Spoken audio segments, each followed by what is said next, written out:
right? No crude documentary style. Here we go. So here we are with Simia Henry. She is a Reiki master, and we actually met in theater school. Yes. Way back in the day. Yes. And then we reconnected, what was that, 5 or 10 years ago?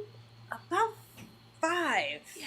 Yeah, about 5 years ago. And at the time, a good friend of ours had a film in a film festival, and so we re-met after we all went out for something after his screening. And when we were catching up, I think I remember you said that you do spiritual healing. Yes. And I can't remember if I asked you or my partner asked me, what is spiritual healing? And I think you were like, what isn't? Sounds like something I'd say. Right, exactly. Right. So I thought it might be good to start with, for those who don't really know what Reiki is, just give us tell us what is Reiki, what does it do, and how can somebody benefit from Reiki? Well, Reiki is a healing tradition that was passed on from Dr. Yusui, and what he discovered was a series of symbols through his own journey in trying to learn how Christ healed. So part of his spiritual path was to do a 21-day fast on a mountain to really just go deeper and look for the answer to that awareness of how did Christ heal. And he was Japanese. And at the end of the 21 days, he received these symbols. And when he received the symbols, he started going down the mountain. And he had what we call like the 3 miracles, which was stubbing his toe, being able to use the symbol to heal his own toe. He was able to consume food after having been on a 21-day fast. And one of the girls who served him food had an toothache. And he was able to heal the toothache with the symbols. And from then on, he started learning how to teach and pass on this tradition to others. And that is the source of the modern Reiki practice that we know. Reiki is universal life force energy. It is Reiki or Chi, so it is universal Chi. And Reiki exists all throughout creation. We are always receiving Reiki, but getting a Reiki session is moving that energy through yourself in a way that we don't normally do. And so I think of Reiki as like, what makes birds fly south for the winter? Like, it's, natural instinct and migration, but that is the universal life force and how that life force orchestrates life on the planet.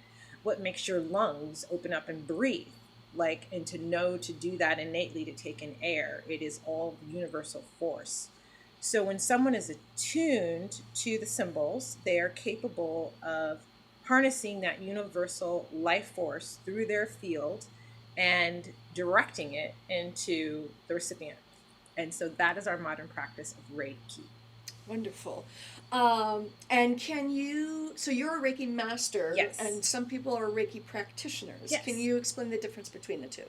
Reiki master is someone who has taken on a certain level of Reiki practice so that they can teach others and attune others to the system.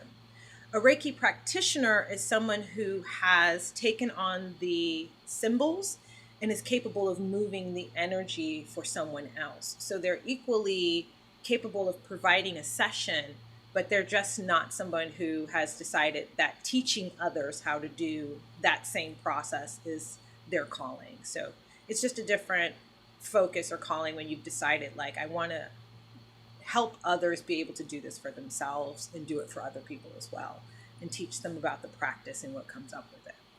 Great. Excellent. So I thought it might also be good to talk a little bit about what are the kinds of health issues that people tend to come to you for, and how does Reiki help that? Gosh, everything. Everything is what people come to me for. I mean, just yesterday, someone had gotten into a car accident and had a laceration and like kind of a concussion. And so they were kind of like, I just need to come back and get my body balanced. Their mother came in for a session. She had been in the hospital for 5 days with pneumonia. I had a pregnant mom, which I love working on pregnant moms. Oh my God, the energy is just so beautiful and amazing when they're in that state. And she was just coming in because the baby was, I think it's called prolapse. I forget what it's called, where it's the baby sideways rather than facing down. Right. And she's at about 7 months. So she's just worried, like, is the baby going to go prolapse? And it was great to do a Reiki session with the baby. And the minute I put my hand on the belly, like I could feel the baby kicking. And like, so we're just directing a lot of energy towards like, move your head to this area of the womb. And so letting that kind of deepen in.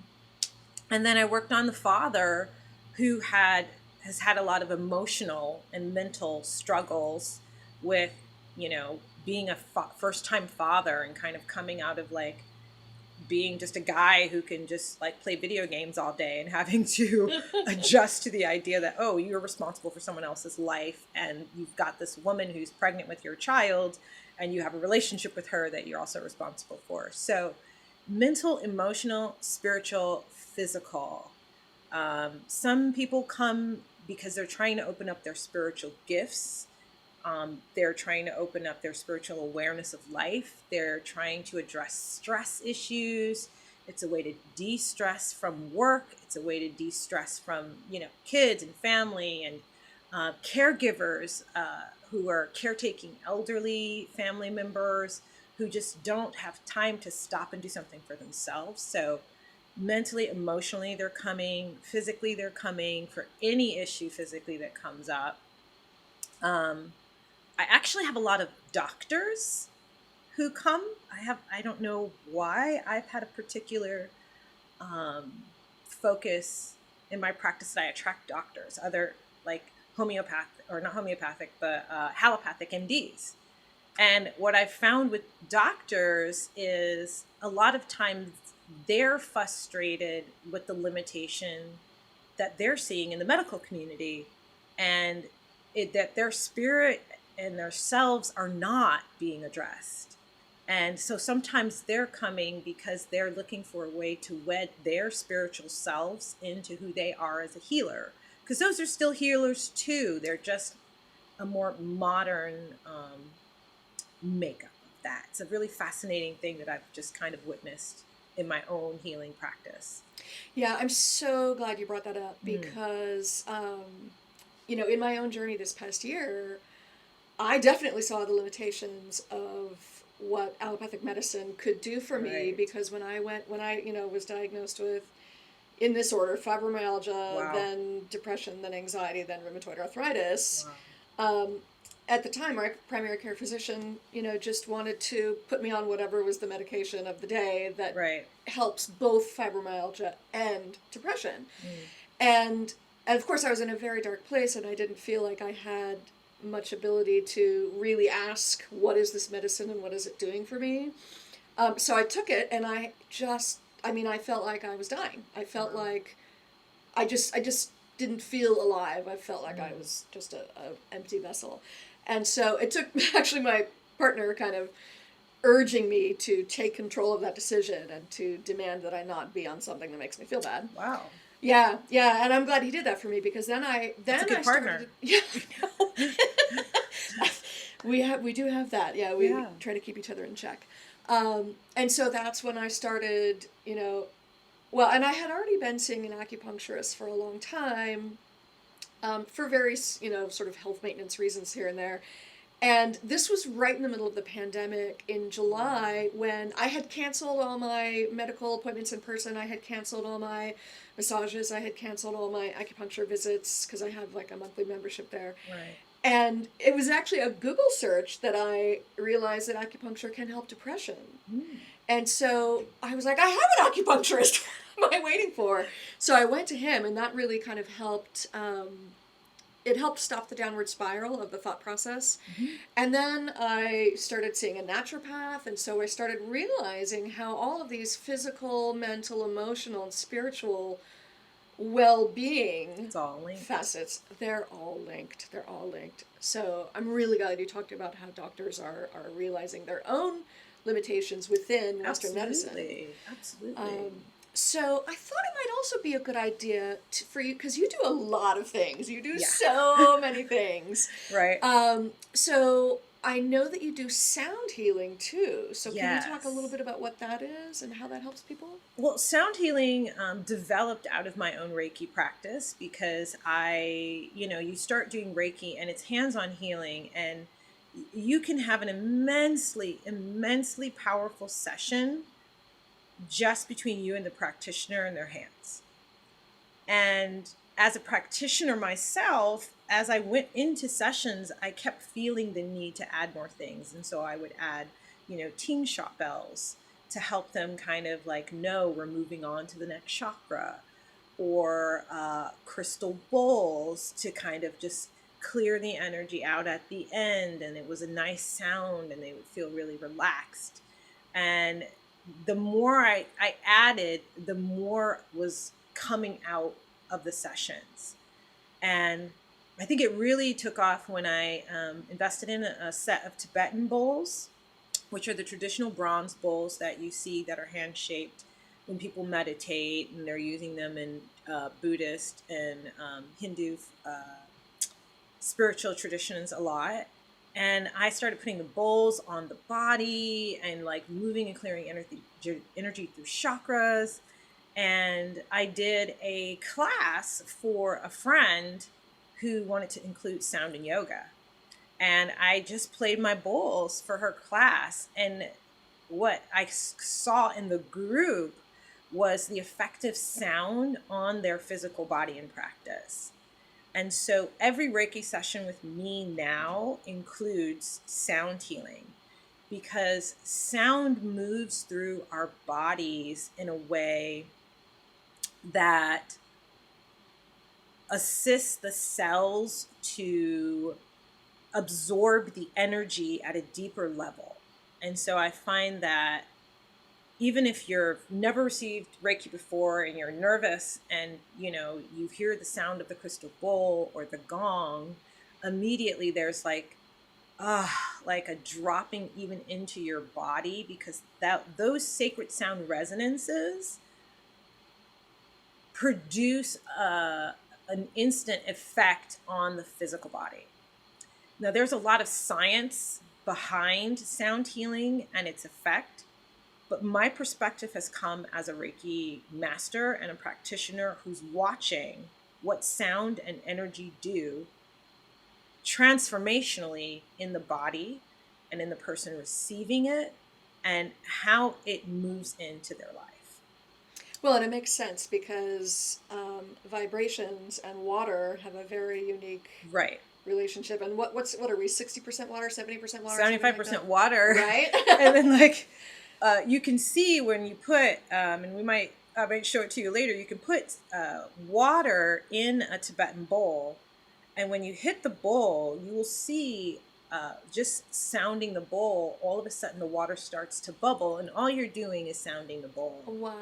And it talks about it shows you how our bodies respond to sound. Like literally, that visual thing that you see happening in the water is happening in your body when you're listening to sound. Wow. And I started doing larger and larger events of sound and adding more and more instruments of sound. And now I'm like a instrument junkie, because it's like, I was like, I want to add more different sounds for people to listen to and elongate their experience and have them feel and know what that feels like, to allow the sound to carry them away. And I'm like, imagine what it feels like to go down like a country road on a Saturday afternoon with the windows down, and you're listening to your favorite song and your hair's blowing in the wind, and you're just in this place of elation because you've got music, you've got sound, you've got your emotional energy, and everybody knows what that feels like to just be jamming along to their favorite song.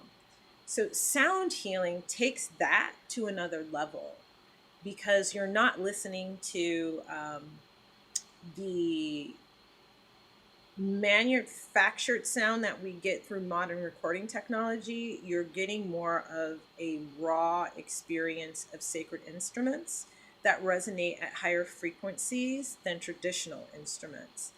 And you get that elated feeling to like times 10.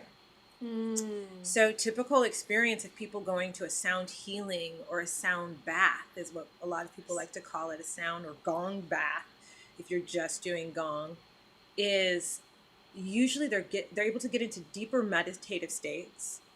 And whereas if you said to someone, oh, you need to go meditate for an hour, they're like, I can't sit for an hour and meditate, they're like, and then I just start thinking about my boss, I think about my job and my girlfriend, so for some reason, that same person who can't meditate for 5-15 minutes can come to a sound healing and be in sound for 90 minutes, like insane.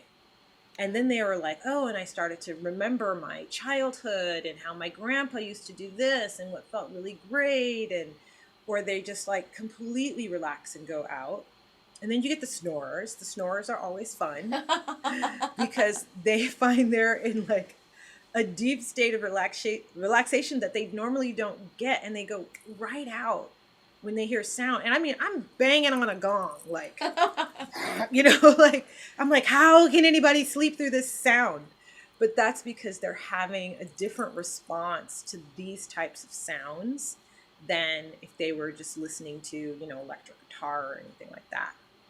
Not that you can't bring those sounds into a sound healing, but when it has when they're being supported by some of these more sacred songs like crystal bowls, Tibetan bowls, gong, it takes their journey further.